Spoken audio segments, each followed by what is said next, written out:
Welcome to the Vin Armani Show. We are streaming live on YouTube at youtube.com/Vin Armani. Also on Twitter and Periscope at Vin Armani is my handle there. And we are streaming on the Facebook page of our content partner, Activist Post. That's facebook.com/Activist Post. So it's Monday morning, 10 a.m. A little bit late today. Had some weird technical difficulties with all of our software updating and throwing all kind of weird errors, but we're here. We're here. And we have a great show for you today. Guest today is Bernd Lapp, who is the sort of head of the Business Hive of Swarm City. A lot of you know that I have been a big promoter and booster of Swarm City from the beginning. It's funny, as we were looking here, Christian and I were looking at some of the trolls who have already started to hit our chat room. Listen, guys, we never promote speculation on this show. So if you're a speculator out there and you're into cryptocurrency because you think that you're going to buy and hold and make some money, wrong show.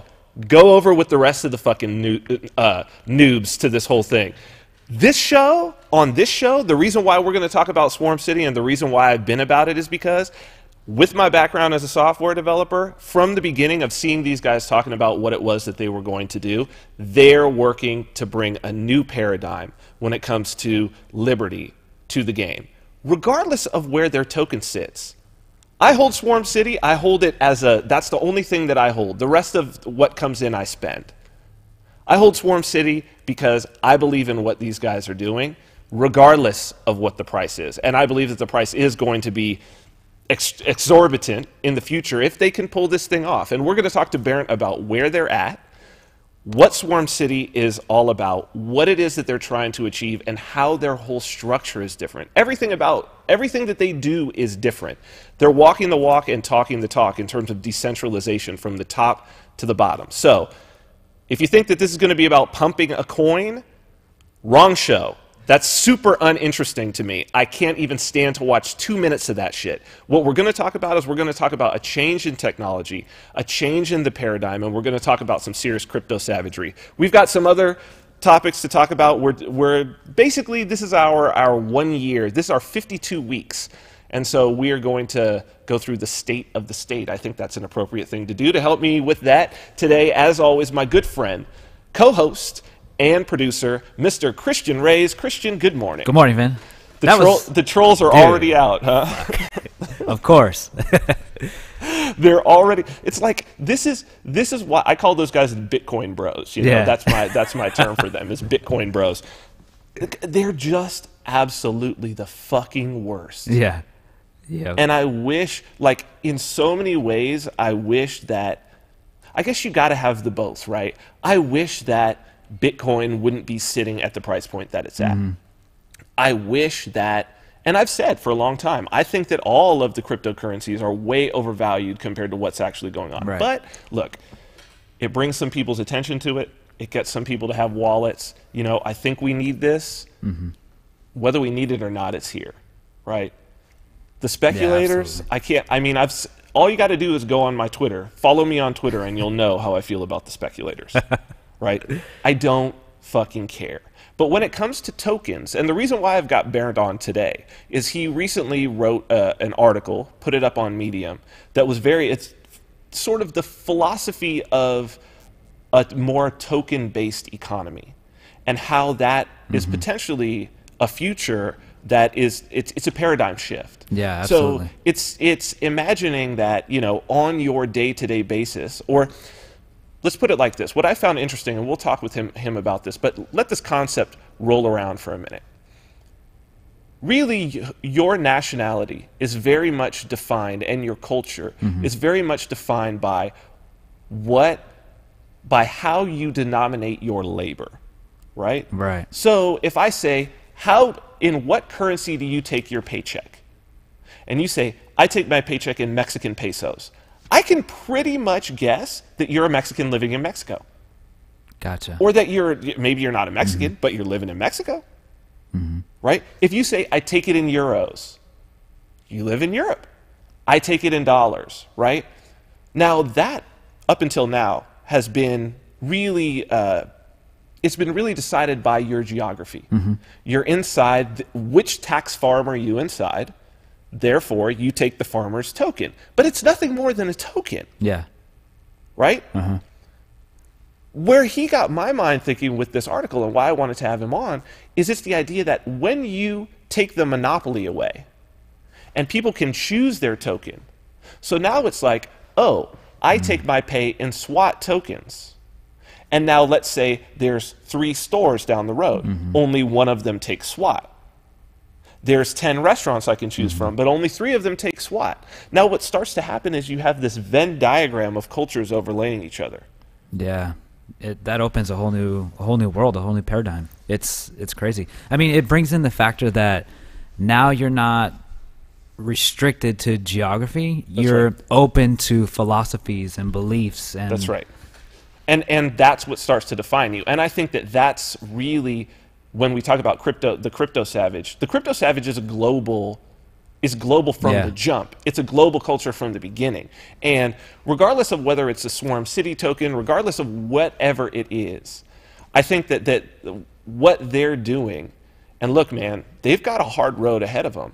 Yeah. Like, I knew from the beginning. I mean, it's interesting, we're doing this 52 weeks, but it was right before our first show that I had heard Michael Toohey and Sponnet talking on a show. It's just some random, like, late night kind of random, it wasn't even, I don't know if it was even a crypto show. It may have just been a software show. And they were talking about, it was Arcade City at the time, and they were talking about what their vision was sort of moving forward. Yeah, I remember right before the first show, you told me about them. And I was like, we need to be following what these people are doing. Because what I heard was like, here was this guy, and he's an avowed anarcho-capitalist, but here was this guy talking about decentralization, talking about the ideology, talking about the philosophy, and he was aligned with it, and he was like, we're going to do this project, and we're going to live by these principles.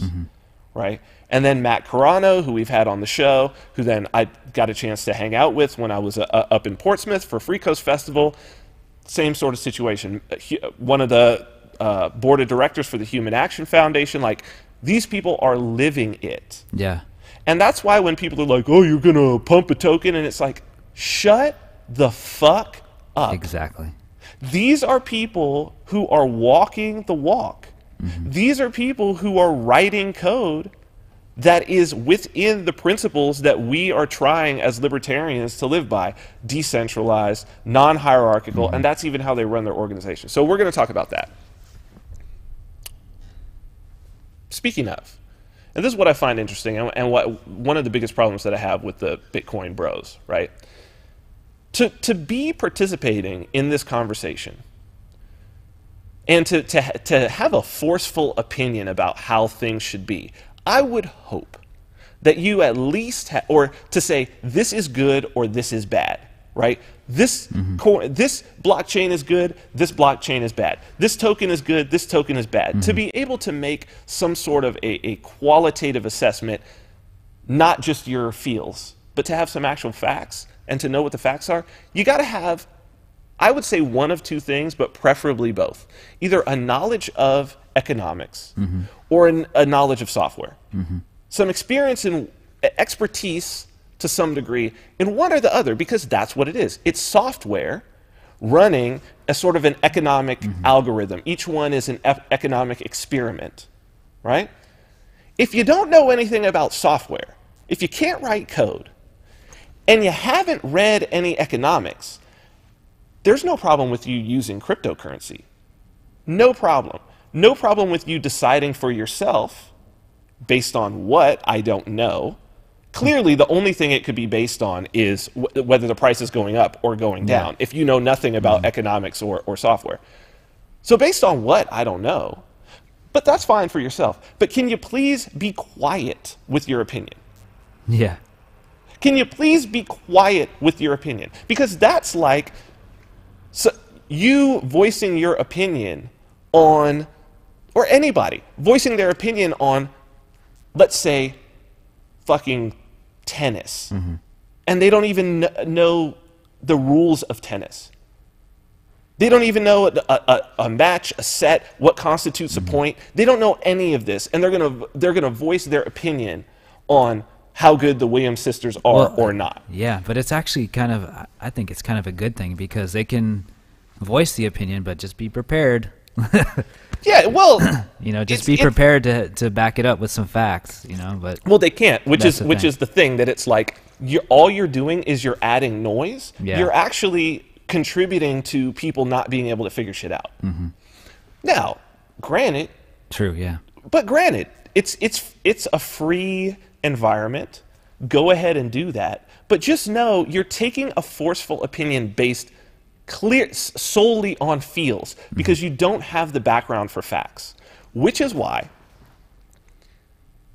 dude, it's crazy. The response to me talking about doing this course, which is coming, right? It'll be here before the first of the year, this software course. So basically, for the people who haven't been listening or following me, who didn't listen last week or following my tweets, I basically decided I'm going to do a series of courses, but the main sort of starting course is going to be 6 weeks, once a week, 90-minute webinar. Nice. Geared for people who have essentially zero background in coding. Now, Love it. there's tons, like, you could type in Python tutorial, JavaScript for beginners, blah, blah, blah, all of this. What I've noticed, because people reach out to me all the time, more than anything what I get asked, and I've been asked so much this week. So people who have asked this week, here's the deal. Before the first of the year, the course will be there. 2, in terms of other places to go to learn, I wouldn't be doing this course if I actually had something to tell you. Because for me, if I want to learn a new language, because I've done enterprise level stuff in, I don't know, probably half a dozen languages. Yeah. Maybe more. If I went back, it's probably more than that. To learn a new language, once you understand the basics of coding, is very simple. It's basically just differences in syntax. You know, some types are called different things. It might be called, in this language, it might be called a number. In this language, it might be called integer and double and float. And in this language, a list might be called a list. And in this language, it might be called an array. And in this language, it might be called a collection. Right? So it's just that. But the concept of all of those is the same, right? It's just like moving between them. Like the framework almost. Yeah, the basic underlying idea. But like what it's called here, it's just like, you know, when you're in the U.S., we call what's going around making noise outside, we call those trucks. If we were in the U.K., they call them lorries. Right? You know, like we call it shopping carts. In some parts of the country, they call them shopping buggies. Right? So it's same thing. Yeah. It's like that. It's very minimal. But the most difficult thing is, how do you get that first concept of cart? How do you get that first concept of truck? Right? That underlying concept. So that's what this first thing is going to be. That's cool. And that's the first one. And then I'm going to walk through, I'm going to have 2 paths. One towards, so branching off of the knowledge that you'll get there. One headed towards cryptocurrency, which by the end you'll have the code for being able to generate your own addresses, sign transactions, query the blockchain, all of that you will basically have your own personal wallet that you control and that you can manipulate whatever that is yours, and all of the code for it. And then on the other side is automation one. So you'll be able to do some automation, controlling it from your phone and all of that. Sort of a basic framework of 2 of the big things that are going to be the big things, and certainly the biggest things that I think for Liberty. Automation and cryptocurrency, those are the 2 sides of software and the 2 things I'm most interested in, right? So we're doing that. That'll be by the first of the year. What's interesting is, as people are responding to me, they're like, that's such a good idea. And why I've said, if you have teenage kids, this is definitely something. During this whole time, and I've told you, dude, like, I'm constantly getting hit up by recruiters, but I thought that it was funny. I'll just show you what this week's phone call, because every week I get phone calls or emails, but I'm going to show you what this week's phone call was, just to illustrate why, the value, especially if you have teenage kids, but just to give people some idea of how valued this knowledge, even on a small level, really is. Play this voicemail.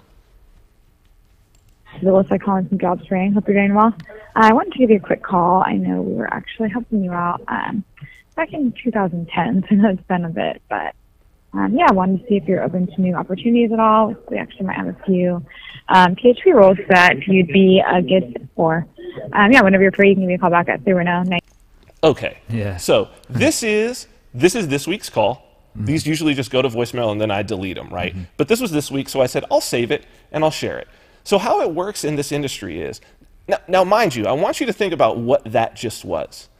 This was someone who had a resume of mine from 2010. Wow. When they had headhunted me to try to put me in a higher paying position somewhere. An agent, basically. This is like an agent, like a sports agent, Yeah. like an acting agent, calling me because they found a resume that's 7 years old. Now, mind you, my skills at now are way beyond what they were then.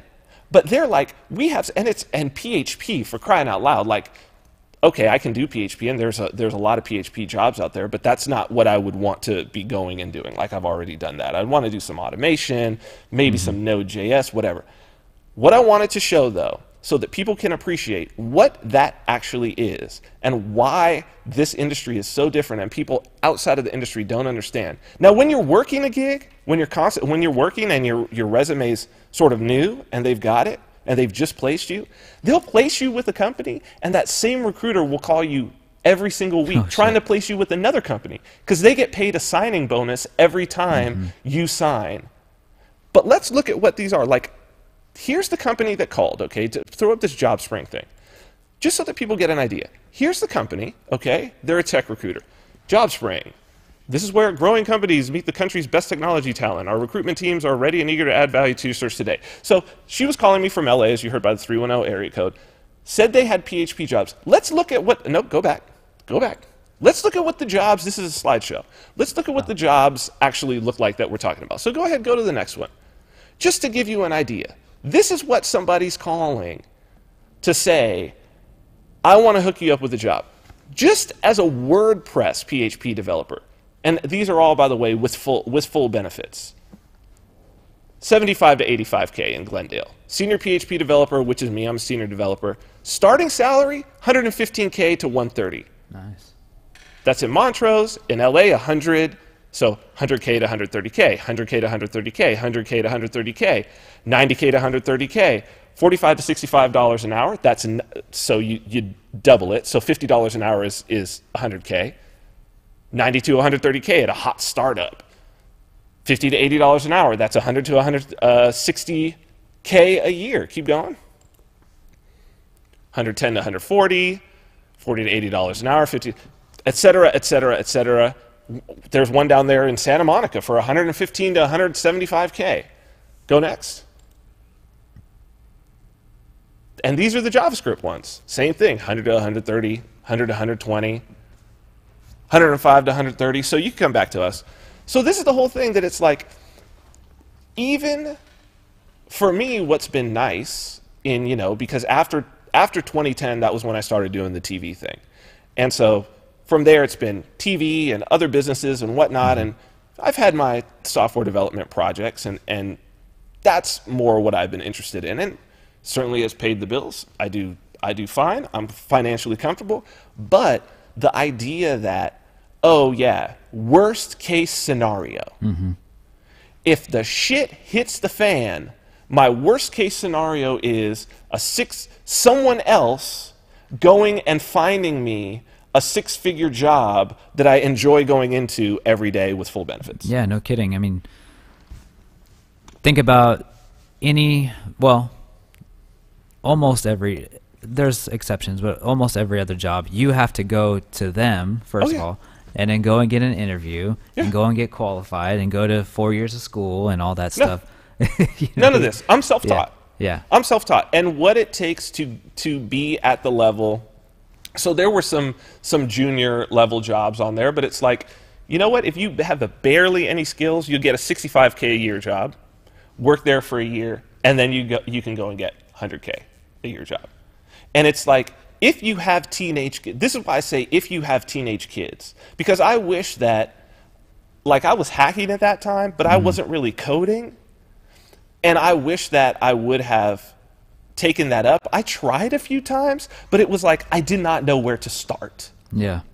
And that's the course that I'm putting together, is the course that I would have wanted to have had, to where it was like, oh, okay, now I can code. Had I done that at the time when I was hacking, like when I was 16, I fucking would not have gone to college. I mean, I got a full ride to go to Howard, but I would not have fucking gone. I would have gone straight into work in the tech industry at that time. That was right during the tech boom, which I ended up catching the ass end of. But not as a coder. Not as a coder. And this is where it's going to be, man. Like, yeah, it's not slowing you down. talk about the 1%, and you talk about the class differences. Like, no more is it going to be that it's only going to be, as we've talked about before, there's going to be the masters and the slaves. You're either going to be a master of the technology or you're going to be a slave to it. This automation coming in. I just saw a fully autonomous bus driving up and down Fremont when I was down there having lunch the other day, and I took pictures and put it on my Twitter. That's crazy. And it had the RTC, which is like Vegas's, the Southern Nevada, Regional Transportation Commission, whatever. It's what the bus company, basically. It had the RTC stamp on it. And that's a bus driver. It was operating, like were they testing it, or just it was? No, they were testing it, but there were people in it. Oh shit. And they were rolling it up and down the street, and there was a developer in there, and as I'm taking the picture, we're like, oh, are you rolling it? And he's like, no, it's a test. We're just taking a few people. But he's in there, and he's writing code, and he's checking the logs, and he's literally sitting there, and you see there's the code on the screen, and it's like, you're either going to be him, or you're going to be nothing. Nothing. And the fact of the matter is that there's so much demand in the industry for coders that people, I mean, the proof is in the pudding. If you're going back through 7-year-old resumes hoping to find somebody to fill an open position, then there's fucking demand. Jesus. Serious demand. But the reason why there's demand is because, again, it's because it's so valuable. And most of us who enjoy doing it, like, we have our own side projects and whatnot, and we'd rather pay the bills with those. And that's a lot of what's going on with the guys at Swarm City, because then you could actually say, I want the world to be a different place. Right. I want the world to be different. Coming now, it's not even coming in the future. Now, if you want the world to be a different place, there's only one of two things. Either one, you write the code, or two, you have enough money to pay somebody to write the code. Absolutely. And as you can see, it's fucking expensive. I don't know how many people have $100,000 a year sitting around to pay somebody to write code. Too, not a team, one person. That's one person. Yeah. Right? That's not a development team. You're going to have a couple $1 million budget to hire a team. Millions. Yep. Right? But that's why, to me, having met all the Swarm City, well, the main Swarm City developers now, it's like to see, this is what I mean, and it's something that I've always loved, and I've built businesses with my friends who are coders as well and did various projects. The things that come out of passion turn into the most Facebook was a passion project. Twitter was a passion project. MySpace was a passion project. Apple was a passion project. That's what comes. Google was a passion project. It's people who just want to change the world, who know that they can push things a little bit further forward, but it's like you have to have the skills. It's very, very important. And the other side of it is, if you really want to participate in this cryptocurrency and you really want to be free, either you or someone very close to you is going to have to know how to code. Period. Because otherwise, again, you're reliant on the Coinbases of the world. You're just reliant on banks again. And I've told people that it's like the new Rothschilds are being made right now. But those new Rothschilds write code. So instead of complaining about it, here's the opportunity. Exactly. It's crazy. Here's the opportunity. You got to take, and look, speaking of cryptocurrency, exclusively with cryptocurrency, self-ownership. Boom. Self-ownership.me. And also, baby vodka. So here's two things. And had I not been able to code, I would not have been able to do the bare minimum that was necessary with those two products to be able to sell them for the dozen different pieces of cryptocurrency and to not have to pay anybody a fee. And, well, neither one of us is wearing the shirts, but for Bitcoin, speaking about creating things of value, Christian, if you want to throw up, we got governyourself.com. Do we have the shirts on there? There we go. Crypto Savage. Keep calm and avoid taxation. Got your Murray Rothbard. Litecoin. Throw the address up for that. Governyourself.com. So that's how you support the show. We've got stories. Let's get into these stories, dude. It was an interesting week. I figured let's just drop in news number one. I figured, whoa, that was quick. I figured that since there we go. Since this is 52 weeks, this is show number 52. Maybe we'll do an anniversary show next week because that's technically the anniversary. But this is the last show. So this is our last show of our first year. And a lot has changed. What a year, man. So much has changed in our whole culture. And there are some stories here that are totally the new normal. But I want you to put yourself in the mind state of last year, before the election, as we go through these stories. And I think that you're going to see just how much things have changed. Of course, big news this week. Throw up this Spencer story. This is from NPR. Florida's governor declares state of emergency ahead of Richard Spencer's speech. So we know what happened with the speech, or kind of. We'll go into that. But this is the emergency ahead of Richard Spencer's speech. So listen to what it was. Listen to how they hyped this shit before the speech. When Hurricane Irma was bearing down on Florida last month, Governor Rick Scott declared a state of emergency. On Monday, he did the same thing in Alachua County, ahead of a speech by white nationalist Richard Spencer at the University of Florida in Gainesville. Quote, "We live in a country where everyone has the right to voice their opinion. However, we have zero tolerance for violence, and public safety is always our number one priority," Scott said in a statement. "This executive order is an additional step to ensure that the University of Florida and the entire community is prepared so everyone can stay safe."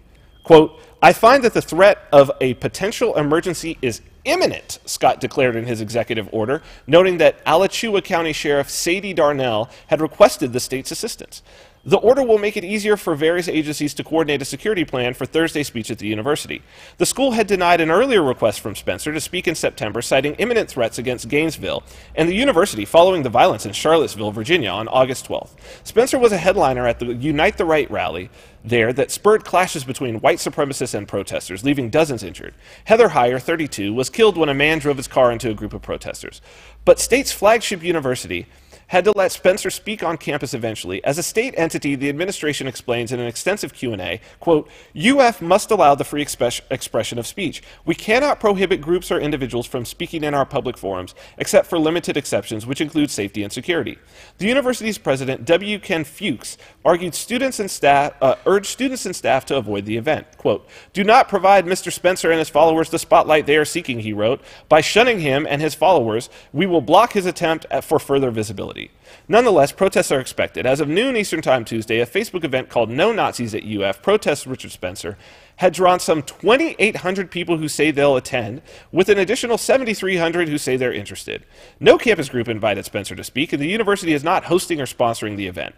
Spencer's group, the National Policy Institute, is paying the university $10,564 for facility rental and security. The speech and accompanying protests are also a major expense. The university, as well as state and local agencies, expect to spend more than $500,000 to provide additional security. And the University of Florida can't demand that Spencer pay the full cost of protecting him, because a 1992 U.S. Supreme Court ruling, Forsyth County versus Nationalist Movement. In that decision, the university explains, quote, "The court clarified that the government cannot assess a security fee on the speaker based upon the cost of controlling the reaction of potential hostile onlookers or protesters, under legal doctrine known as the heckler's veto." Quote, "It's flattering, I guess," Spencer told the Tampa Bay Times regarding Scott's executive order. "I'm in the same genre as hurricanes and invading armies." So, Richard Spencer comes. He's like, his group says, we're going to pay, he's not invited by anyone at the university, right? But it's a public space, so you can pay to rent it. They pay $10,500 to rent a theater. The university declares, or the state declares a state of emergency.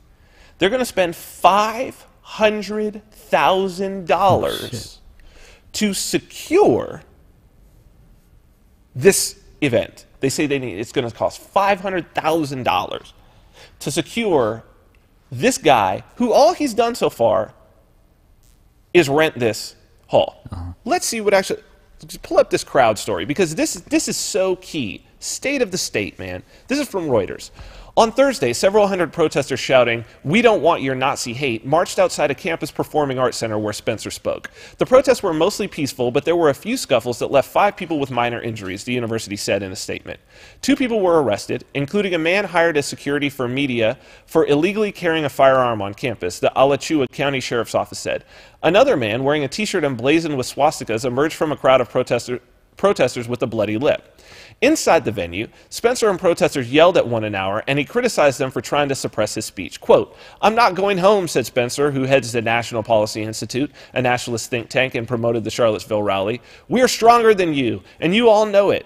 He appeared to have few supporters in the crowd. About 15 white men, all dressed in white shirts and khaki pants, raised their hands when Spencer asked who identified with the alt-right, a loose grouping characterized by a rejection of mainstream politics that includes neo-Nazis, white supremacists, and anti-Semites. So, Christian, here's what we've got.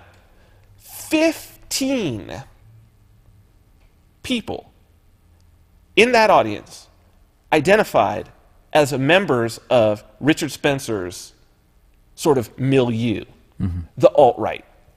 The rest of the people there were either protesting him or were just there, like as I probably would have been, just there to see what the fuck does this guy have to say that they're going to spend that they need to spend $500,000 and declare a state of emergency. Like, if you declare a state of emergency, I kind of want to know what is this person saying, because it's like, this is unheard of. Now, this is the new normal.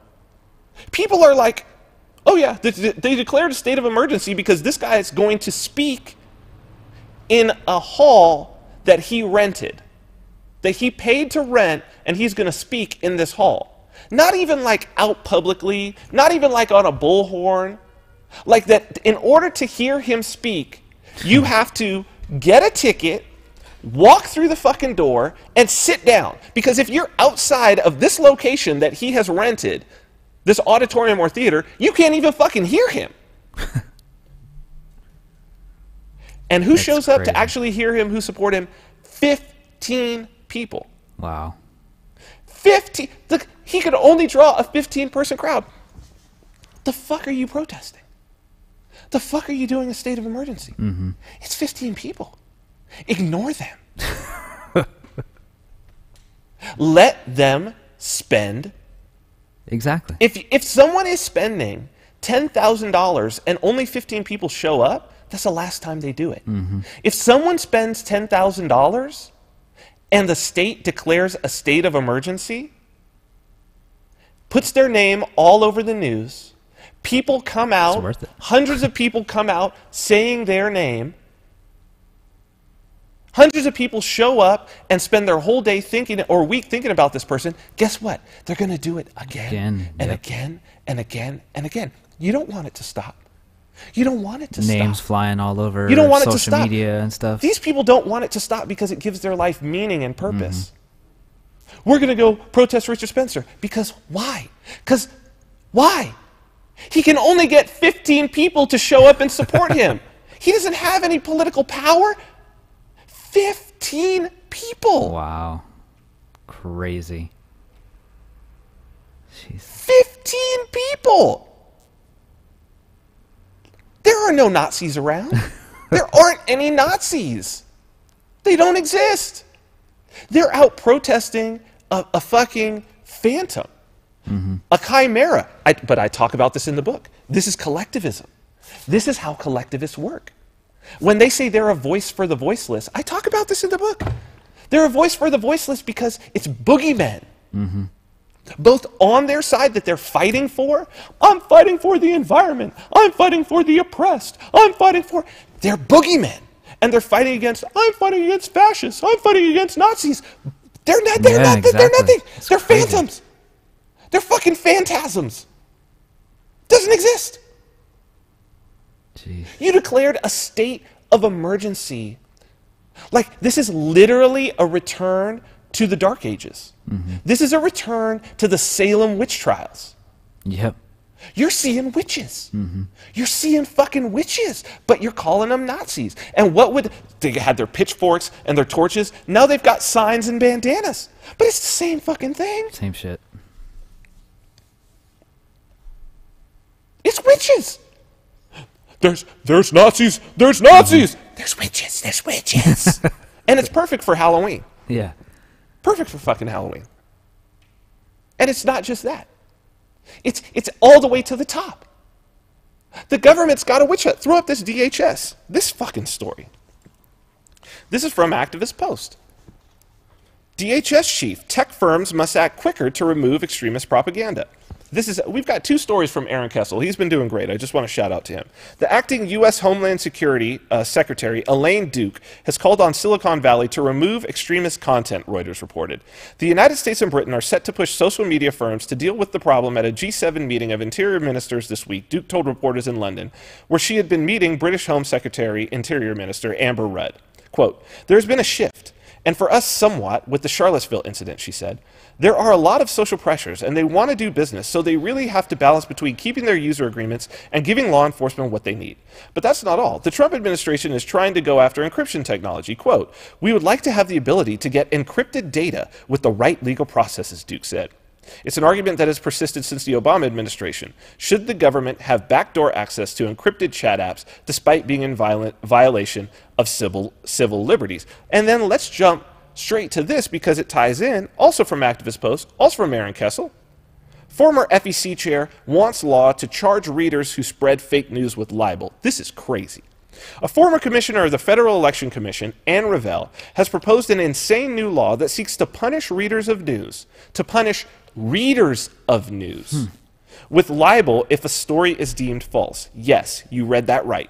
She wants to charge you, the person reading this right now. Talk about an Orwellian law. The new proposal is titled, "Fool Me Once, the Case for Government Regulation of Fake News." It would be implemented to, quote, improve voter competence. In their proposal, they wrote, quote, after a social media user clicks share on a disputed item, if the platforms do not remove them and only label them as disputed, government can require that the user be reminded of the definition of libel against a public figure. Libel of public figures requires actual malice, defined as knowledge of falsity or reckless disregard for truth. Sharing an item that has been flagged as untrue might trigger liability under libel laws. FEC Commissioner Lee Goodman told the Washington Examiner, quote, a fatal flaw of Ann's proposal is that it cannot define what is or is not disinformation in a political message. Nevertheless, it proposes to tag threats of libel lawsuits and liability to thousands of American citizens who might want to retweet or forward a message that somebody else subjectively considers to be disinformational. I call that the big chill. Christian, imagine a year ago sitting here and talking about the idea that if you share something that someone else has flagged, that if I share or retweet something, share or retweet, I didn't write it, I shared it, right? Even if I said, isn't this bullshit? This is fake news, and I shared it, there's going to be a warning from the government that comes up saying, by sharing this post, you may have libel liability. You may be able to be sued by a public figure. Could you imagine a year ago talking about this? That's crazy. Yeah. It's the modern day book burning. Even worse. Dude, it's unheard of. And the crazy part about it is that it's like, you know, I've been going back and forth with a few people on Twitter. We've been covering for the last year, this whole thing, the fake news, all of that, when it came up. People really don't even have 1 year of like historical context in their head. That's what was scary to me. People are like, yeah, Trump inventing this term or coining this term, fake news. And I'm like, hold up. Trump coined the term fake news? I've even seen that said in media pieces. And I'm like, I'm sorry. We were being called fake news, and we were on fake news lists. Go back to our shows. Go back to our shows in October and November. We were on fake news lists before that word had ever left Trump's mouth. It was used to label sites that were anti-Clinton or that said anything bad about Hillary Clinton. It was InfoWars getting called fake news. Activist Post getting called fake news. James Corbett was on a fake news list. It's fucking crazy. Natural News. Natural News, yeah. Fake news. What the fuck are you talking about? Breitbart was labeled fake news. The fuck are you talking about? Trump came up with this. He flipped it back and threw it at the mainstream media, who we've been saying the whole time and who we all know is the real fake news. That's the real fake news. And it's just, it's amazing to me that it's like, we went from, and it's funny because I remember the fake news thing and all the fake news lists, and I remember my brother saying, it'll all blow over. It'll blow over. It's just sour grapes. It's sour grapes from the Clinton people. And I was like, dude, this is way bigger than that. When you start talking about shutting down the freedom of the press because there's fake news, shutting down free speech, not allowing people to share things. Now they're talking about they want access to encryption. But here's what you got to think about, and this is why it's important, and I'm glad that we have our guest on. That getting access to encryption technology, that's not actually what they're asking for, because you can't, right? What they're going to do is they're going to have the phone manufacturers put a front door on it, basically like a key logger, right?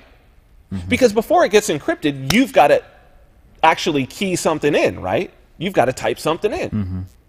So if there's a key logger that's logging every keystroke that you have and sending it somewhere, forget about it. Encryption doesn't matter. Forget about it. So that's a front door. That's what they're asking these manufacturers for. That's centralization. That's centralization. Like, and the same thing goes for Facebook. Same thing goes for YouTube, which is why, and I've been working on this this IPFS YouTube alternative video sort of hosting and sharing, completely decentralized. I think I've got it to a place now where it ingests videos and it plays the videos, play, pause, volume, all of that, all in the browser, creates an IPFS node in the browser, puts it out. The scrubbing is a bit weird, seeking, because it's relatively new technology, so it's a little buggy, but I think I'm going to put that together in the next week, throw it up on GitHub, and then if people want to contribute, because it's reaching the point now where it could use some other eyeballs, you know what I mean? Which is the great thing about open source.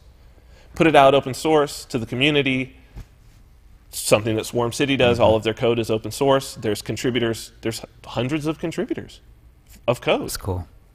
You know, we can do this together. Exactly. We can move the world forward together. We can actually contribute. And it's not about going out in the streets. Like, we can make real fucking differences. It's not about, because as I say, what is it in the street?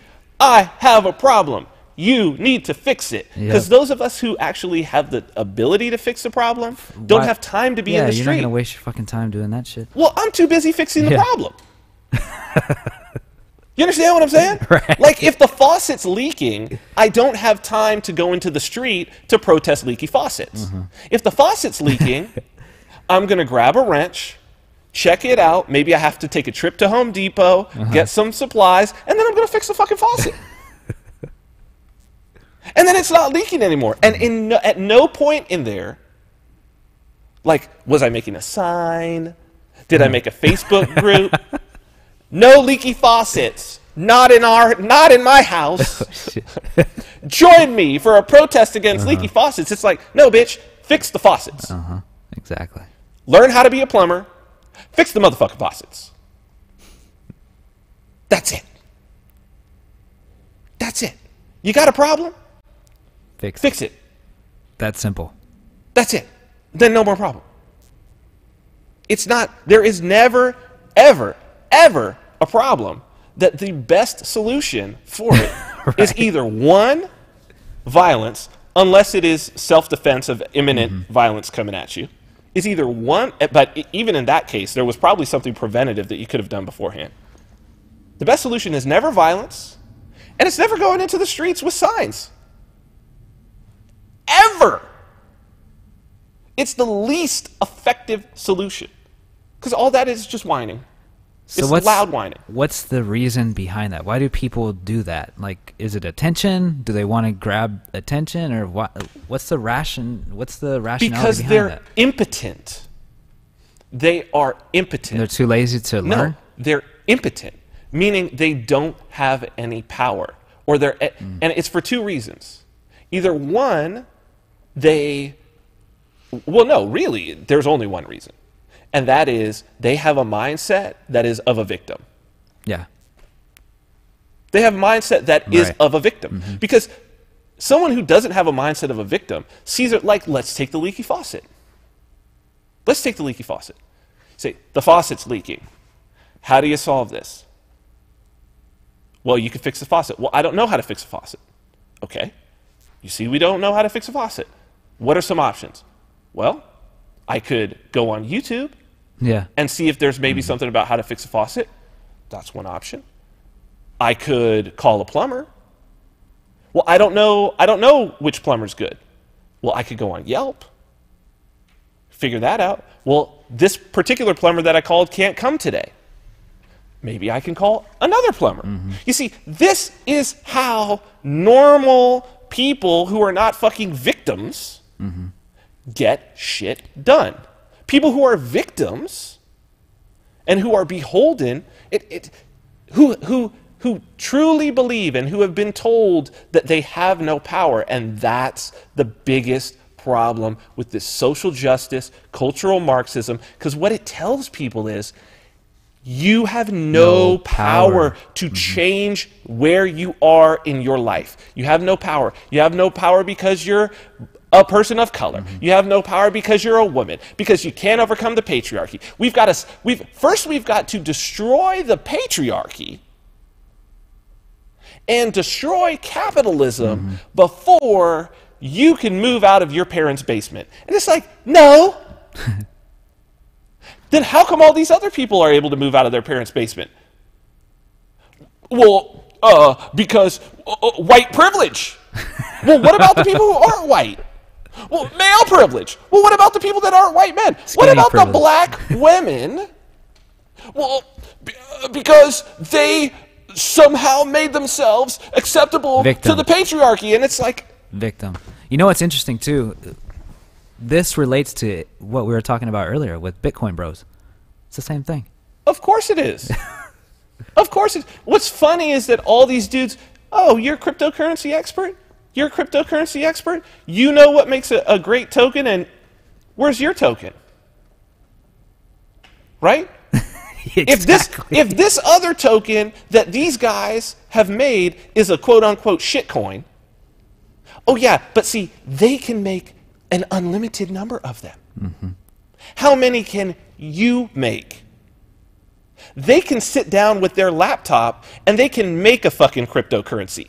How many cryptocurrencies can you make? And it's so funny that you would talk shit on cryptocurrency, any cryptocurrency, if you can't make one.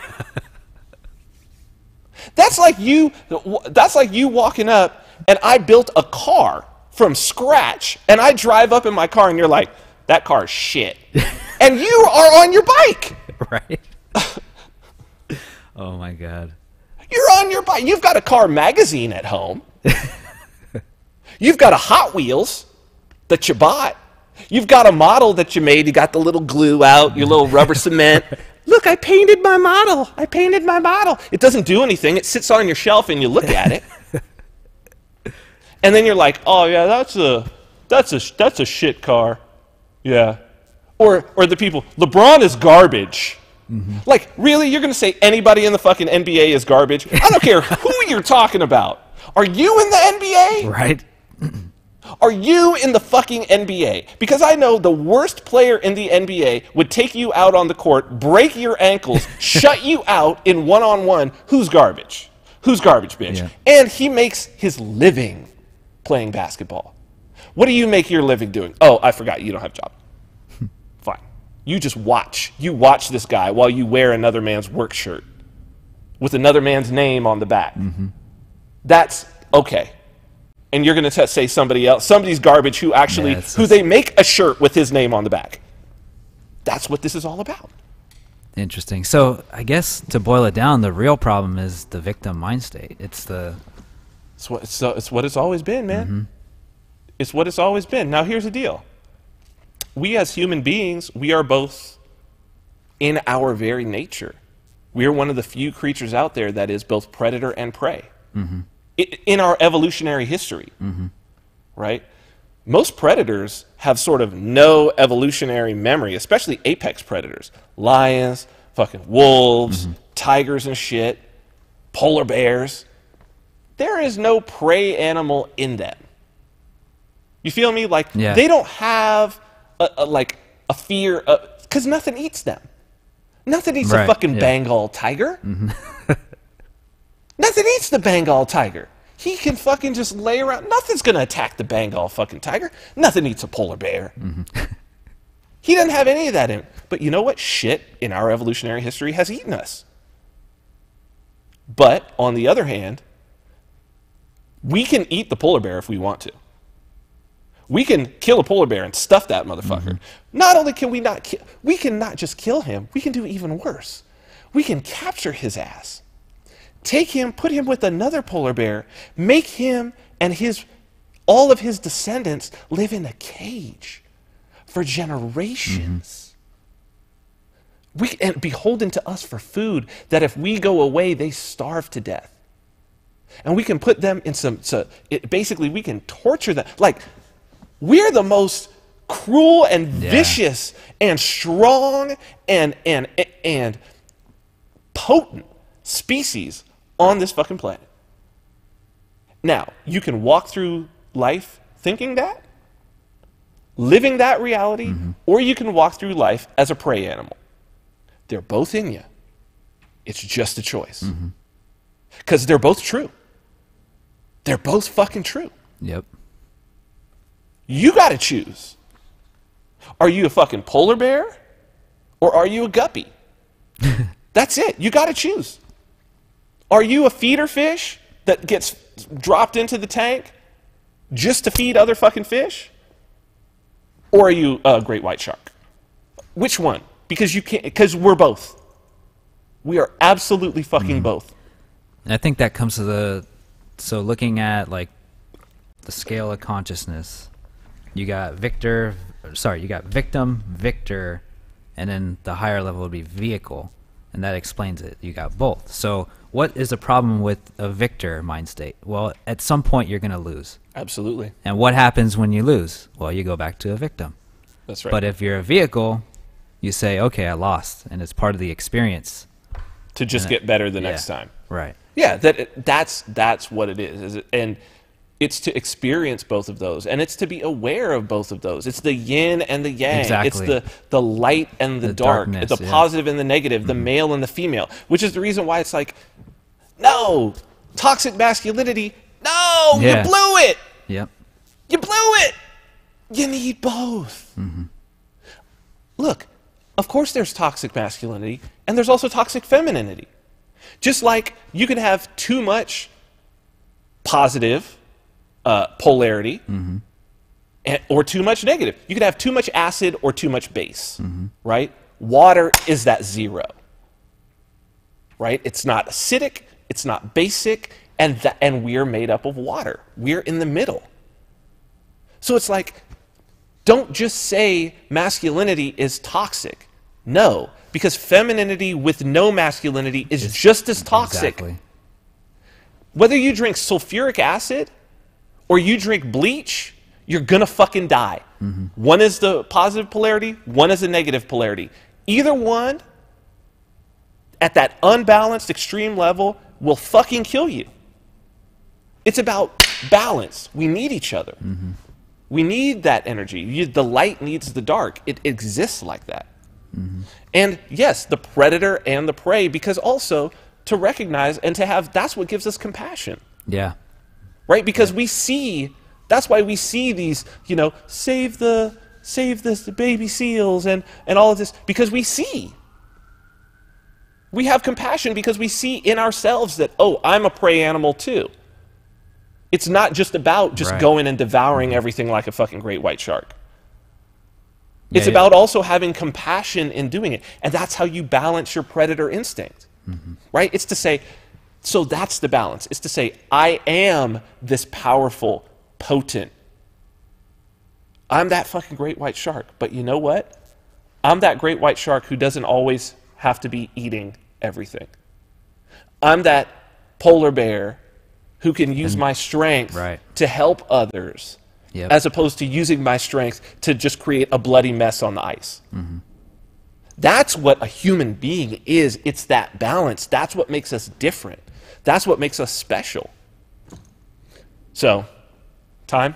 See if you can get Bernd. We'll go to break, and then we'll come back. I'm fired up. This is going to be a great conversation with him. So we're going to come back with Bernd Lapp of Swarm City. The spirit of art. The spirit of technology. The spirit of individuality. Baby Vodka. An ultra-premium spirit conceived by Vin Armani. Handcrafted and distilled in Las Vegas by master distiller George Rotz. Each bottle, a celebration of the individual, custom engraved and hand-signed by the creators. Each element blending in harmony to create a beautiful experience beyond imagination.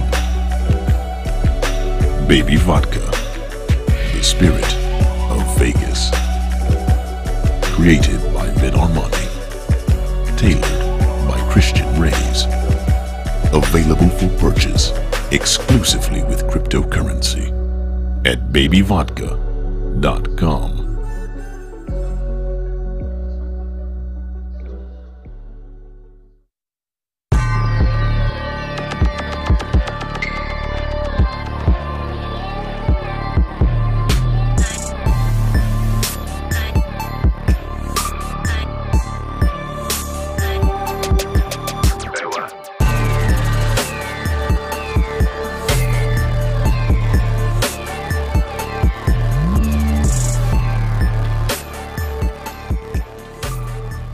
Welcome back to the Vin Armani Show. We are streaming live on YouTube at youtube.com/Vin Armani. Also on Twitter and Periscope at Vin Armani is my handle there. And we are streaming on the Facebook page of our content partner, Activist Post. That's facebook.com/Activist Post. So before we get to our guests, I want to talk to you a little bit about countermarkets. Countermarkets, trends and strategies for maximum freedom at countermarkets.com. We are in October, so you can get your October issue for free by going to countermarkets.com. What is countermarkets? I mean, I know that we talk about it. I know that some people have read it. We've got quite a few subscribers, and I really thank you there. And it makes it exciting for me every month and the rest of the staff to go in and really dig in and try to find you the best and newest, freshest opportunities in this new paradigm. And since that's sort of the theme of the show, the new normal, we talked about in the news the new normal that I think is on the dark side, right? And we've talked about the polarity. We're going to get into the new normal on the light side. We have talked about Swarm City and written about them quite a bit in Counter Markets. It's a project that really changes the game, opens your mind up. So for those people who haven't been with us for all that long, I think the last time that we did the first time that we really covered Swarm City was with Matt Carano back in May. But now we have Bernd Lapp. So let's go ahead and just go straight to this interview, Christian. Bernd Lapp is the head of the Business Hive in Swarm City, CEO of Old School GmbH, and advisor to many blockchain-based projects. I've been looking forward to this for a while. Bernd, welcome to the Vin Armani Show. Thank you very much. Great being with you. So I don't know if you heard earlier in the show. Your project is one. It's the only token that I bought a significant amount of just to hold, because more than anything, as a philosophical, I think you're the one token out there. I've been looking for others, but I think that you're the one project out there that from the beginning I felt has the philosophical underpinning of what this thing can really be. And I mentioned an article on Medium that you recently posted that really got my mind turning, and I reached out to you and I said, let's talk a little bit about this. But before we get into that, if you could, and I think that there's some things here that we didn't even cover with Matt, so that people can get a background on this. If you could tell us sort of, what is Swarm City, elevator pitch, for those people who don't know. Most of our viewers and listeners do. But then also, I know you've been there since the start of Swarm City being Swarm City. Could you tell us the trajectory and sort of the, I don't know, now it's almost like a legend, but I mean, can you tell us how we got, because I know you started as Arcade City, how you got involved, how it moved towards Swarm City, and what that move means for the future? Okay, well, great challenge for me now to do the elevator pitch, but thanks. So Swarm City is a peer-to-peer platform, and peer-to-peer is Bitcoin, and the blockchain is peer-to-peer. And actually, we just take the philosophy of this technology and really decentralize business on our platform. So we allow anyone to sell or do commerce on our platform with anything he wants to sell or give to other people, and they can buy this service from him, and really in a peer-to-peer fashion, so that the technology we provide just connects two people and makes it possible for them to interact, to communicate, and finally to transact, which is the payment method. That's very simple. So it's two things we allow, or we enable, so to speak. In traditional commerce or traditional business, there's always a trusted party involved. A party that ensures that the payment is done correctly, that the good is whatever you expect it to be. And we take away this third party, we replace it with technology, with the blockchain technology, which is the purpose of the blockchain technology, actually. So, and our belief is that we can decentralize everything. So even we as a group of people, we're not an entity, we're not centralizing, we're trying not to centralize anything that we do. So even from the architecture, which is hard sometimes, we try to really decentralize all parts of our platform. This was not really an elevator pitch, but maybe it explains a bit more what we create. So if you think about what Swarm City can be used for, is that you can build your marketplace on top of it. And a marketplace could be, and this is our heritage, could be ride sharing, for example. So you can build Uber on top of a blockchain, but without the Uber. So you would have a marketplace that allows you to request a driver or tell a driver, I want to get from A to B. And the driver picks this up and says, yes, I can take you there.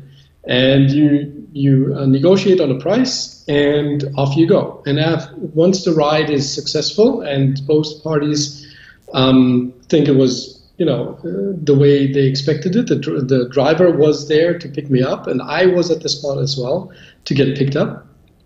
And after the release, we both agree that this transaction is successful, and then the payout is done to the driver.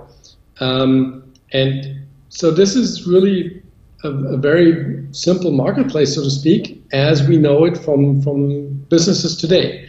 And there's other marketplaces you can actually build on top of Swarm City as well, which would be an Airbnb type, where you rent out your apartment. Or you could just do labor work. You could offer, I think you talked about the plumber before. Sure. You can just request a plumber through that platform, because maybe there's a marketplace for labor. And and so forth. So any commerce, anything where you communicate and at the end transact value can be done on Swarm City. And the great thing about the platform really is that we sort of integrate all these blockchain components, the smart contracts, the transaction, the communication is all integrated already in the platform. So you don't need any coding skills to create your own marketplace. You can, within the app, you can just push some buttons and you're able to create your own marketplace. We call these hashtags. So the marketplaces are hashtags, and then there would be a hashtag need a ride, there would be a hashtag Swarm BNB, and so forth. So this is sort of the model we're trying to build.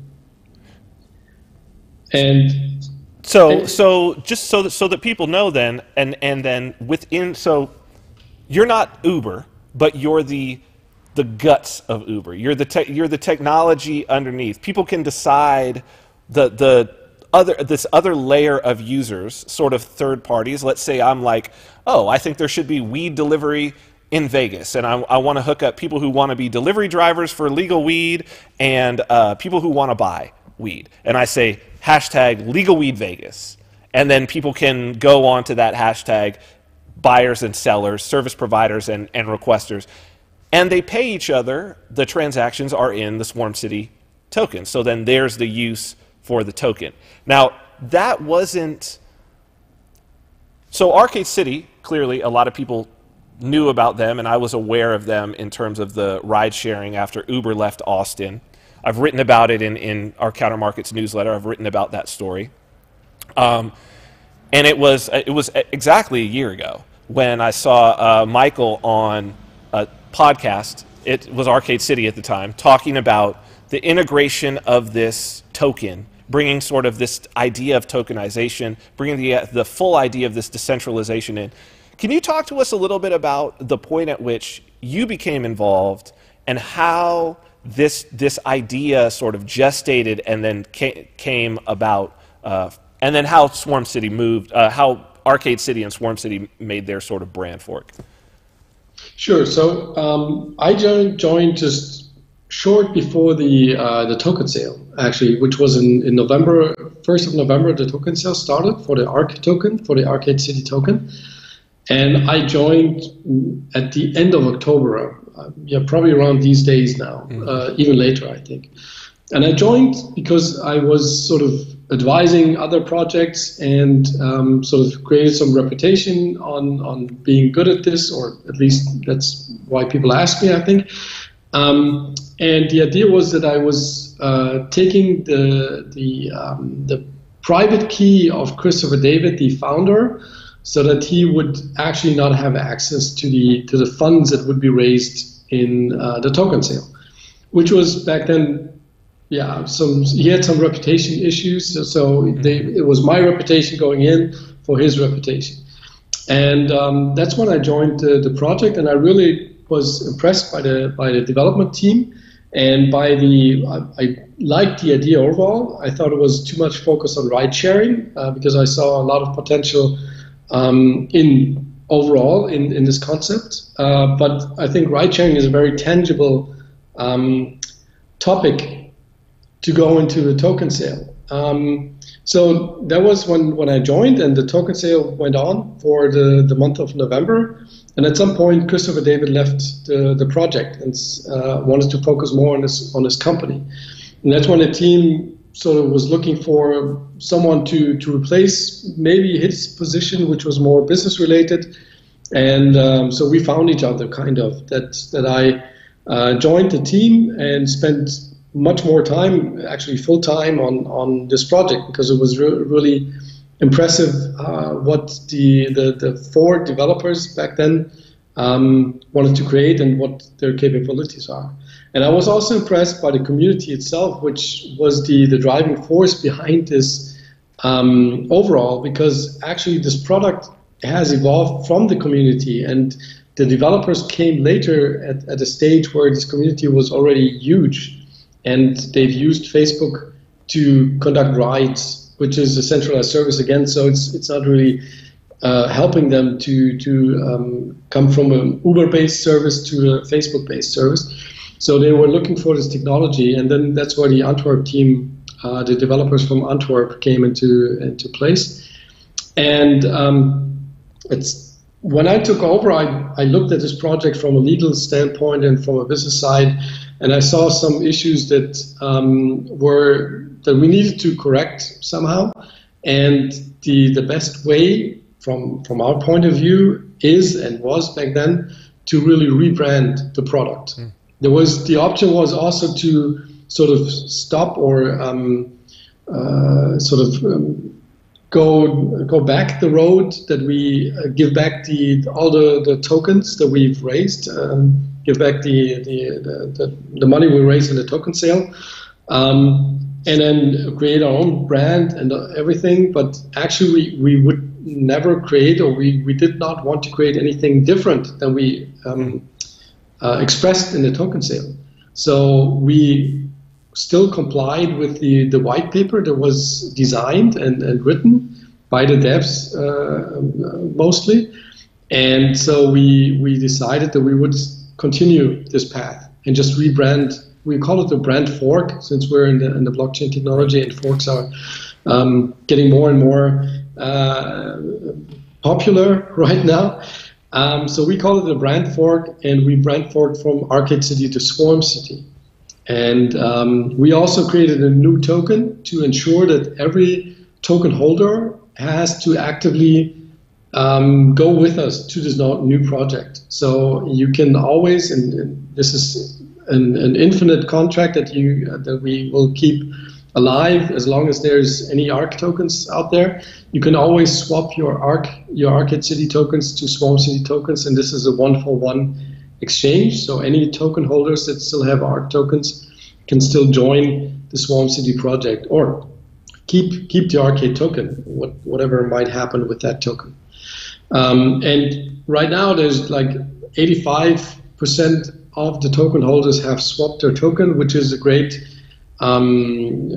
success to us, and shows the belief in the concept overall, and not in, maybe also in the people, but maybe in the people that are active right now developing the product. So that was kind of the way it happened. And I'm not a developer myself, so I've been supporting and advising the Ethereum Foundation on topics like public relations, communication, and some business topics. But I'm more from the business side of things. And so I've looked at the concept, and at some point we all realized that actually ride-sharing or any other business on top of Swarm City can be created just like ride-sharing. So the architecture didn't have to change much. We just made it more flexible so that any marketplace can be created on top of Swarm City. So let's talk a little bit. Let's talk a little bit about, because I know that now you guys at Swarm City, as you've said, and the Ethereum Foundation are talking a lot more. I know that community of the people who are actually developing in there has become very, very tight.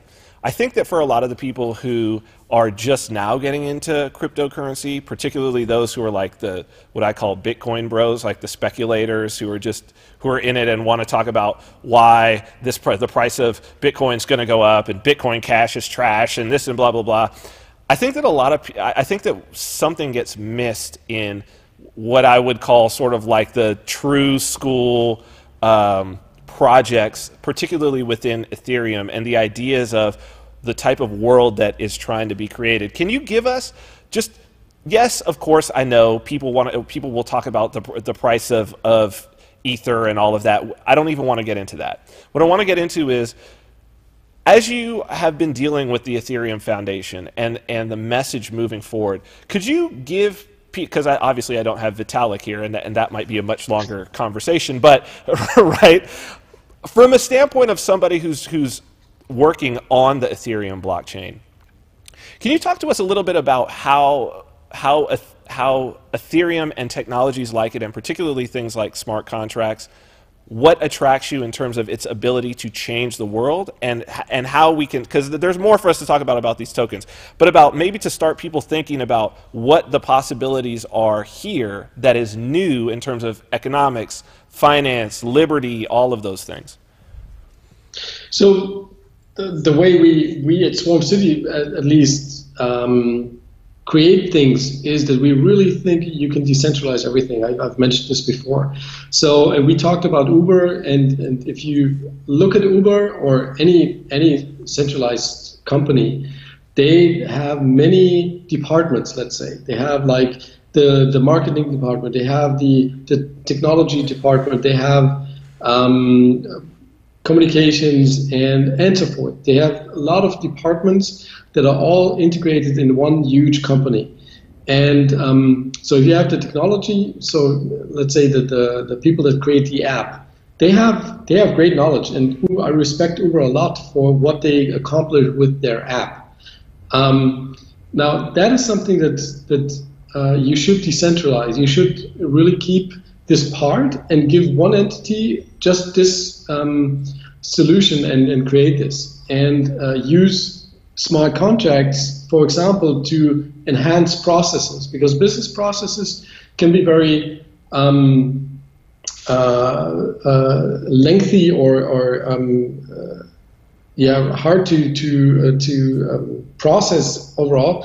And a smart contract allows you to make this process, digitize a process, but not just digitizing it by using a process you've had before and just making it, applying it electronically, but you can actually enhance it by giving it more functionality and more resistance to change, or at least change will be always visible in a contract. And so if you have this, then you have a marketplace that is run by Uber, let's say, and then you have another entity that would be responsible for marketing, or would be responsible for disputes, for example, because that's something that really is a conflict of interest to Uber, because at the end, who is the customer of Uber? It's actually the passenger, the rider is the customer, not the driver. Right. So they try to pamper the rider, and on a dispute, they will probably most likely go for whatever the rider says, and the driver will have to compensate for that. Right. And what we try to do is decentralize even this part, so that a dispute can be run on a blockchain as well. And this is more or less something you can do with any code. You can just say, okay, two people have a dispute, and if before they go to an authority that helps them solve this dispute, they can use technology. Like, very simple process would be using a slider on the price, where they can say, okay, instead of paying the full price, I'm just paying 80% of the price, or 50% of the price, because the ride was not what I expected. And but if it goes into a dispute at the end that cannot be solved by technology, maybe, then there is an authority, and this should not be the driver or rider side. It should be a neutral party that can make this dispute at the end. And this is then something that is not done on a technical basis, but most of the things you can accomplish through code. And if you want to make code trustworthy and censorship resistant, then you want to use the blockchain technology. And coming back to Ethereum Foundation and to your initial question maybe as well, is that the Ethereum Foundation, when they look at code more from a scientific point of view, they want to solve problems that have not been solved before. And they want to create solutions so that business can be created on top of the Ethereum blockchain, but they're not interested in what kind of business. They're not interested if the banks want to use the blockchain, or insurances, or smaller entities, for example. So they really want to solve problems like scaling now at the end. This is something that they really look into, and they use or they're looking into solutions that have not been solved for the last 30 years, because the solutions they're looking at is one called sharding.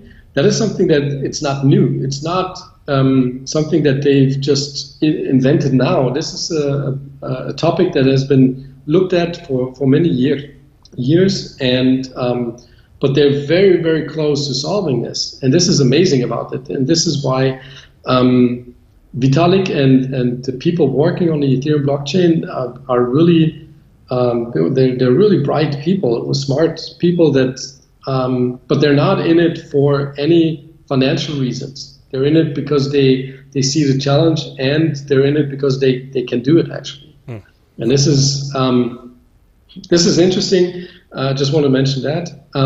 That's when I talk to insurances or banks, when I was consulting them about this new technology, they were always asking me, why do people actually do this? Why do they create this technology? And there's no financial incentive behind it if they take out the middleman. And I said, well, you know what? The scary part is they're not doing it for the financial reasons. They're just doing it because they can. Right. You know, that is the main part. Not sure if I answered your question totally. I think you did, and I think that it's something, and it gets to kind of some points that I was talking about earlier today. It's like I don't do every software project that I do myself with my own development. It's not always because there's money on the table. Sometimes it's just like, oh, can this be done? Is this even possible? If the bills are paid and the lights are on, and it's like, well, nobody else is going to do it. And I think a lot of people do this in their own lives, but a lot of people don't think about this, and especially with this goofy ass debate that exists in the cryptocurrency world, to where people can't. And now, having met all of you guys, I know that when I sit down and talk, it's because it's interesting. And I know that even now, and it was one thing when I first heard Michael talking about this project, I was like, there are so many things along the way that I could already see where I was like, since this has never been done, there are going to be so many hurdles that if they can push through and get beyond these hurdles, it's going to move all of humanity forward. And that's, I think that's very important. I want to talk about, now that I think we've laid out the background for this thing, I want to talk about this article that you wrote in Medium and how it had my mind going. There's obviously a lot of talk about tokens. Unfortunately, we've only heard it from a standpoint of ICOs and people viewing these as these speculative financial assets that I'm going to buy low and sell high, and that's all they're using it for. But I know that Swarm City is based on this token. It's based on the idea of using this token actually getting used.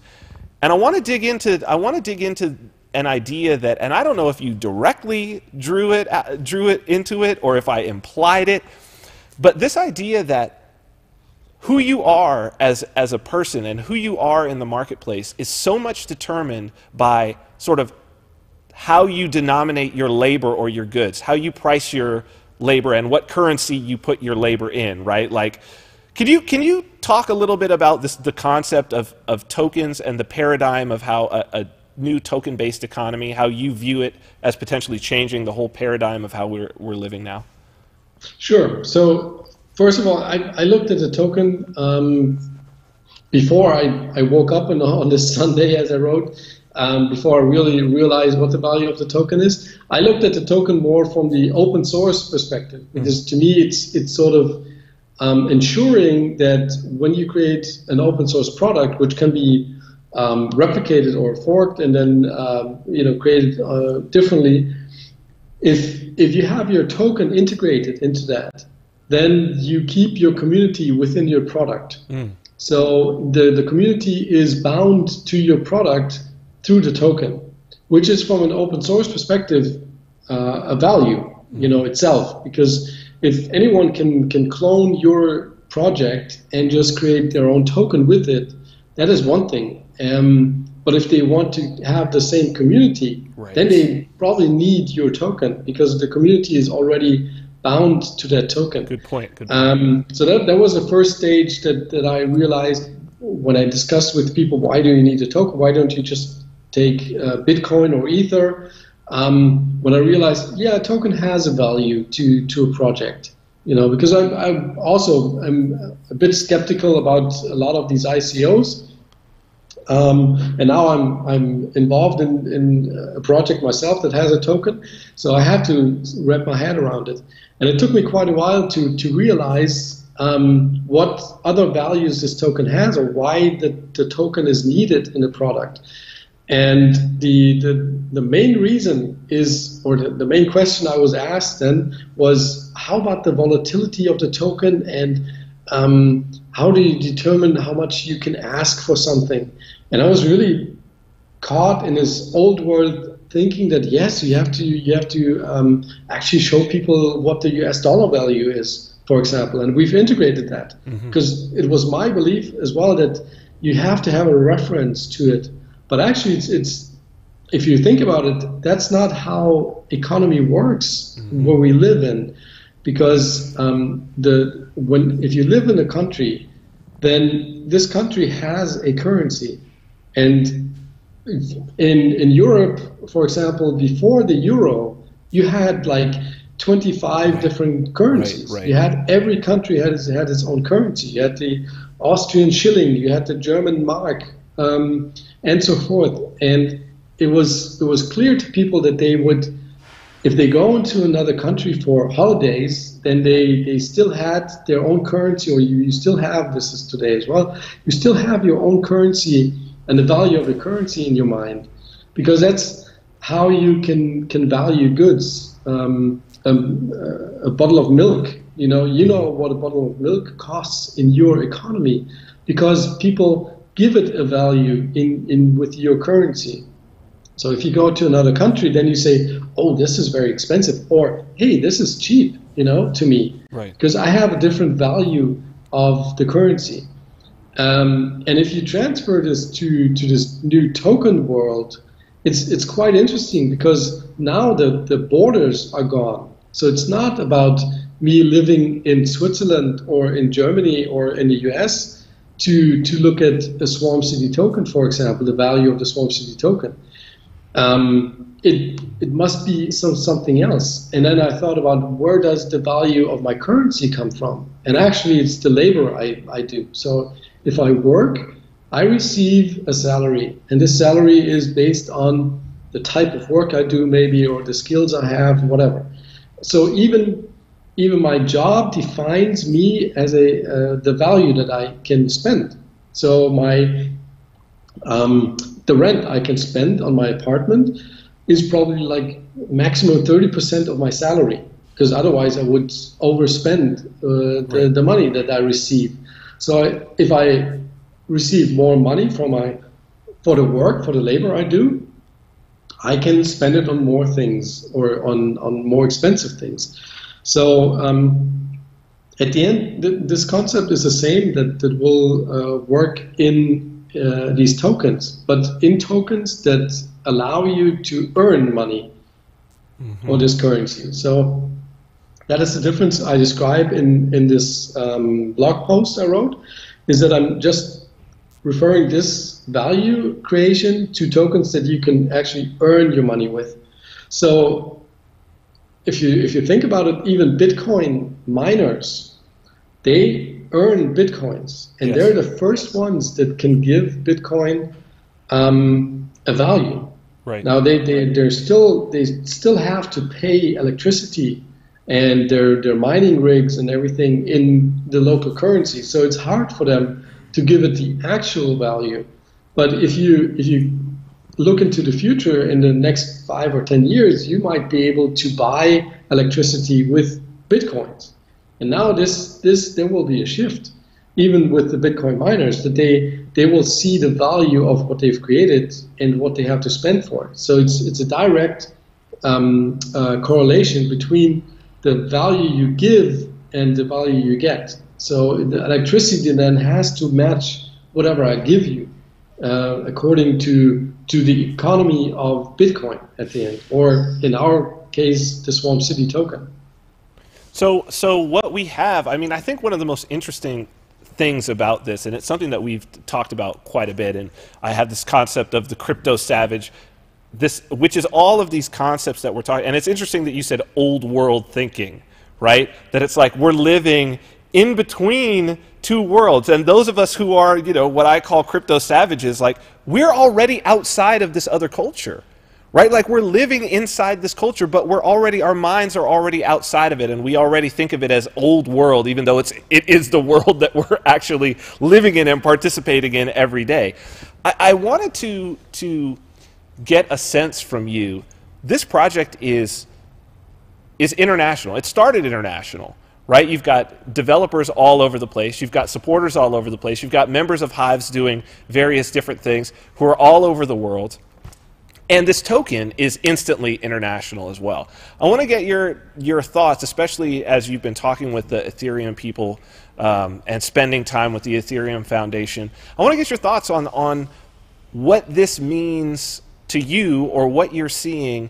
We talk about globalization, and I think that a lot of people, that it's a political issue right now. In Europe, certainly, the populace on all sides are wanting to shrink things down and be nationalists, and certainly here in the States as well. What is your thought as we talk about this old world, and the old world going nationalist and less free, and then it seems like here we are over here talking about freedom, and yet it's instantly globalized, whereas globalization has been this bad word. What's your thought as you move through this, and as you talk to people who are in your project from all over the place? What's your thought on this new form of globalization? Well, I think that in most countries the penny has not dropped yet. So they don't realize that you cannot use old school or old world processes in this new technology, because there's no way you can actually shut down this currency, or shut down or make it a national currency. That doesn't make any sense, because there's no borders. If you have access to the internet, then you have access to this technology, and as long as there's one node somehow reachable from your computer, you will participate in this new technology. And so I think that this is a fight that definitely they will all go through, and because they don't know better. But it's a fight that will end at some point, because it cannot be won by governments. So at the end, the new economy that is created is more a product-based currency economy. So you will have, as a Swarm City token, you have many products that you participate in, that you use frequently, and you will sort of value the tokens of these new products, on how much you can earn in this product and how much you can spend. And if you look at services like Shapeshift, they're actually preparing exactly for this kind of economy, where you have products that you can only use with tokens, and you have to have a certain exchange that is immediate to use one token for another token. So it totally makes sense what Shapeshift creates, because they are creating the transfer from one product to another. So if I want to spend, if I want to buy something that's not available on Swarm City, then I can look at another platform and maybe buy it there, like Open Bazaar on Bitcoin based. Sure. Then I go to Open Bazaar and buy it over there, and Shapeshift will allow me to interact seamlessly. But still, it will be the most interesting part will be, where do I earn my tokens? How do I earn my tokens? Right. Because this gives me the value that I can give. So like the skills I have, as I explained before, the skills I have and the job I do define the salary I get. And I think you showed before the PHP development salaries. Sure. If you look at that, I mean, the value you receive for doing this job, you can spend more. And if the Swarm City platform gives you more in return to earn than another platform, then you will probably use that platform more, and you will spend it, like to spend it there. So it will be interesting to see where can I earn my tokens and where do I spend my tokens. This is, I mean, it's a brave new world. This is what I like having these conversations because it's very different than I feel what's going on a lot in the crypto world. I mean, I'm all about where do I earn my cryptocurrency, and it's all selling our products. You know what I mean? Our products and our services, and I'd much rather take crypto. In terms of on that note, in terms of release dates, I know this is something I don't want to put you on the spot, and I know that there's a lot to be done. Is there any? I know we're sort of 2/3 the way through to what I guess we would call an actual launch of Swarm City. I know that there's been a few hurdles that you guys are overcoming. Is there any word or idea? I know things were put back a little bit by the heist, but is there any idea of when the storefront piece of this whole thing might be released? Sorry to put you on the spot there, but there's no, that's fine. But actually, I want to comment on putting us back because of the heist. Actually, I think we've been accelerated because of the heist. Interesting. Because we cannot be. We need to earn money now. We really need to get this going, and this has to be good. Because we need to create revenue soon, let's say. We're not broke yet, but having much less resources makes you more hungry. There you go. And creates more need for really getting results done. So it's actually interesting that we've been very we've been almost like the fat rich, sitting back and looking at the product and saying, hey, this is nice. When we had the fundings and we thought about how can we spend it in a good way still, not on Cuba Libre but coming back to the point where we found, okay, we have this. Actually, and this is maybe also an interesting note. After the hack, we still have our own token, and this is interesting from two perspectives. First of all, the amount of tokens we still had was in US dollar value now, because sure. Sometimes you have to refer to that. My audience would be happy about that. Is the amount of tokens we had was the same amount in US dollars as we had after the token sale in November. Oh, interesting. So we had the same funding in July again as we had in November when we started this whole series. So there's we haven't lost anything. If just because the token appreciated. Because the token appreciated from the time of the sale, right?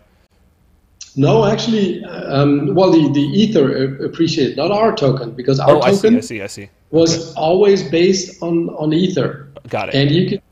And I mean, this is also a very interesting part, is that if you look at our token pulse right now, it is not backed to the Ethereum or Bitcoin anymore since the hack. So we're really valued by the product we create at this point. There's still some other mechanisms in place that you can still manipulate the value of the token, because it's not very the amount of the volume's low. Yeah, the volume's exactly low. The volume is low. But if you look at the pulse, it doesn't go up or down because Bitcoin or Ether goes up, because we have a product out and we have a token connected to the product, and there's no backing by any other currency than the product itself. So that's to us that's very interesting. We have the same amounts available, and we're using our own token now to spend it. And so everyone and it's not many people receive tokens, but if anyone does work for us, he receives tokens, and he has to create value to increase the value of the token. So I love that. That's how it's supposed to work. Mechanism. That's how it's supposed to work. That's economically sound right there, right? Everybody's in line with their incentives. But before I talk about the release date, please, just one more thing about the projects, and I feel like an alien sometimes when I'm on stage and panels with other projects, and they look at me with wide eyes when I say that we only stay in crypto, that we've stayed 99% of our spendings was in crypto and will be in crypto. So I think we only paid an Amazon web server $20 or something like that in US dollars or euros. There's not much that we've paid in fiat currency. So we've stayed in crypto, which was at the end what also caused the hack to be so impactful on our project, is that we had Ether all the time. So we didn't change from Ether to any other cryptocurrency. But we really believe in this technology, so we only spent this currency. And I've talked to many projects, and I'm really surprised every time to hear that they're exchanging almost immediately a lot of their, like more than 50% of their token sale fundings into fiat currency, which is to me almost a sign of you're not believing in the technology you're creating. That's right. And that is to me really interesting, and a signal that a lot of people are in this space right now that don't really believe in this technology. And release date? It's soon.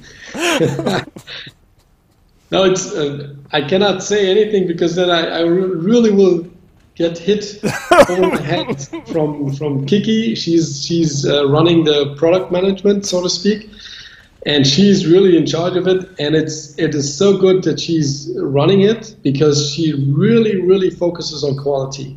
Yeah, she's great. I had a chance to meet her at PorkFest in New Hampshire, and she's really great. Kiki's really great. Yeah, and she's one of the few females in this space as well, and she's really capable of doing it, and I really love what she does, and she has all these developers under control and manages those guys really well.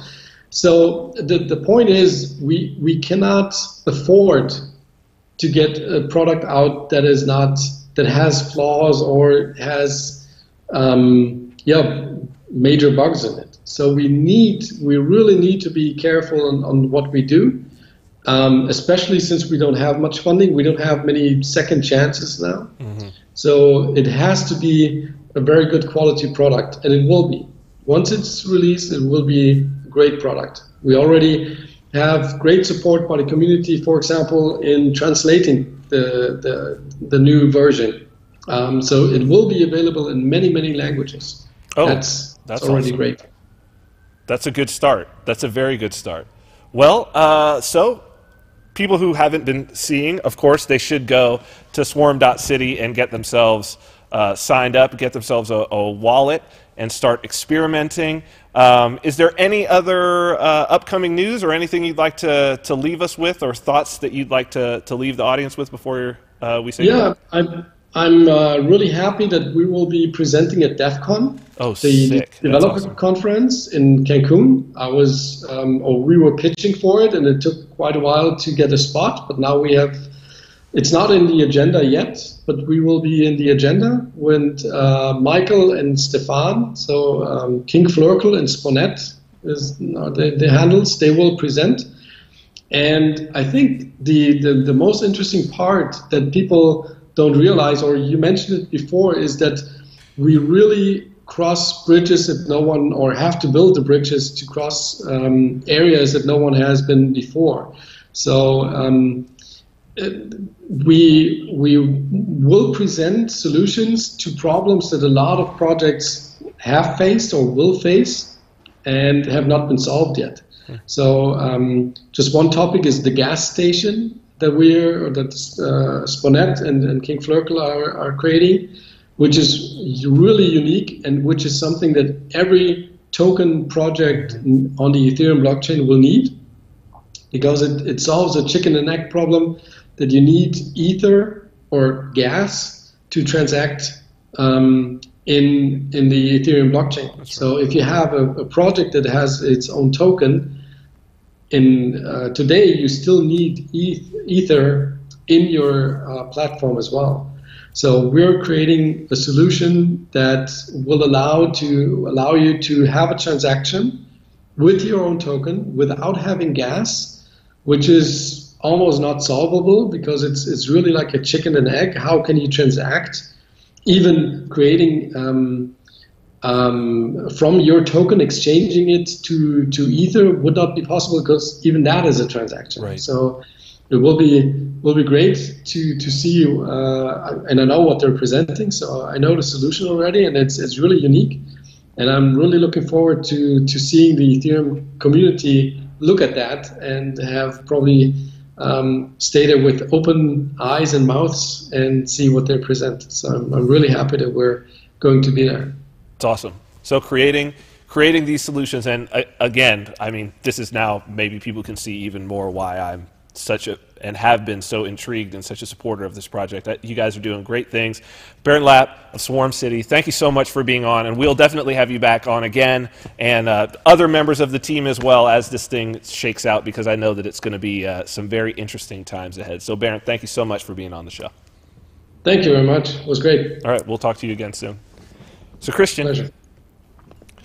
So Christian, this is clearly why this is different than, and that's the whole thing. That's what I think people are missing. That there's no talk of speculation here. There's no talk of, it's like yeah. It's like I always say, you know, by my saying, you can't be broke with a pocket full of diamonds. I'm like, just create value. Just forget about the rest. Create value for yourself. Understand what it is that people want. That's value. Get a sense of value.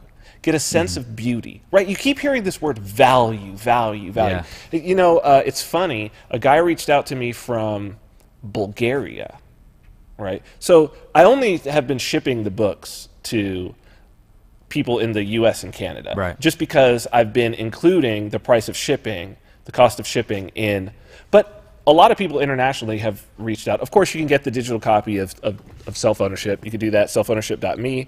You could go and get the digital copy and the audio book read by John Loth anywhere in the world. But I was only shipping because that's the price. But people have reached out from all over the world now asking, oh, well, can you ship it? And then we do that privately through email. I give them my address, say this much. So he reached out and he actually said, could I buy your first book? Which some people, probably listeners of this show, don't know. I wrote a book called Tao with the Gigolo, and it's kind of a funny title, but it is about what I learned. Because you think about, I wrote it because I said I'm in a very interesting position. I wrote it after about 2 seasons in of the TV show that I was on, but it's like, here I am, and I make my living by being a man that high-value women with a lot of money want to pay to date them, to spend time with them for hours or days or whatever. That's a very rare thing. Yeah. And it's also something that I made myself into. And so I was like, here I am in this interesting situation. I'm going to write a book about value, about beauty, about all of these things, because it's like, here I am, I embody it, I do it every day. And it's funny that it leads into, because when you see value, you almost feel it, right? When you're used to something, it's like being a record label head who only listens to 30 seconds of a song and can tell you if it's going to be a hit or not. Right? And as a DJ, I'm the same way. Like, I listen to music and I needle drop, and that's why I'm glad I have SoundCloud, because you can actually do that. I needle drop within 10 seconds. I could tell you whether or not this is a good song. No. You know what I mean? Because it's just when you get a sense of beauty, when you get a sense of value in a particular vein, like, you get it. So I'm thinking about reading the audiobook of that, and maybe putting that out as well, because I feel like it is something necessary. Like, what is value? Right? What is it? Zen and the Art of Motorcycle Maintenance and the follow-up book Leela are 2 great ones if people want to check those out. But this is the thing: just create value. Be someone that people have value inside. Be able to produce things of value and then just produce them and let others see that you can do it. That's it. Yeah, that's it. That's it. And also, the value is so noticeable, and it's like they can't resist it. You know, it's like you just got to have it. So was it the last one of the last like 9-to-5 software gigs that I did was for Saatchi Online, which is now called Saatchi Art, which is Charles Saatchi, who's the biggest contemporary art collector in the world. Saatchi Gallery in London. He also started Saatchi & Saatchi, which is a huge advertising firm. So somebody who knows beauty, somebody who knows what speaks to people. He's got a quote, one of my favorite quotes. He's discovered a lot of Damien Hirst, all these other these contemporary artists, right? He's discovered a lot of them. Been the first one to like buy a lot of their pieces when they were cheap, and now their pieces are in the millions. And he's got these $1 million pieces in his collection that he bought for next to nothing, right? Because he discovered somebody. And somebody asked him. They said, some reporter said, "Do you think that had you not discovered these people, that they would have gone undiscovered?" And his quote is fantastic, and I'm going to try to get it verbatim. He said, "True talent is in such short supply in this world that it's rather more likely that mediocrity is mistaken for genius than that true genius will go undiscovered." Wow. Just express your genius. There's no way that it won't go undiscovered. And it doesn't matter what it's at. I wound up on a TV show because I was good at picking up women. Not just good, genius. And somebody reaches out and they're like, "Do this." Just be good. Find something you're passionate about. Find something that you can do all day, every day, and then just fucking do it. Just fucking do it with every waking hour that you have to spare. And if you have to do something else to pay the bills in the meantime, do that. And then every spare minute that you have, do what you're passionate. Do what you love to do and develop those skills, because that's how you create value. That's your pocket full of diamonds. I think we're done. Awesome. Thank you for today, dude. Thank you. Great show. Let me say goodbye to the people. Thanks for tuning in. We will be back again next week. I want to thank my guest, Bernd Lapp, and I want to say a huge shout out to all the people at Swarm City who have now become friends of mine, and I am so looking forward and so rooting for you guys in everything that you're doing, because you're out there changing the world. And if you want to check this out on podcast, you can do that on iTunes and Stitcher. That's the audio-only version. Otherwise, you can check out the replay as well as our other shows at vinarmani.com. So, we'll see you again next week, Monday, 10 a.m. Pacific time. And until then, stay